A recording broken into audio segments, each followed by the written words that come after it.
Hello, in front of me I've got NOKIA XR21. In this video I'll show you how to connect pendrive to your smartphone.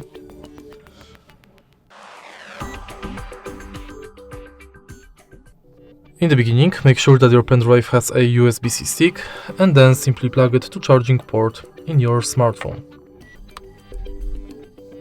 Now, enter Files app,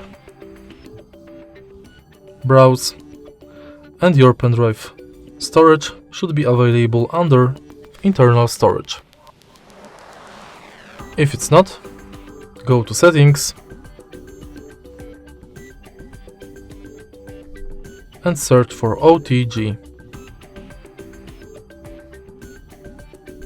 Enable OTG connection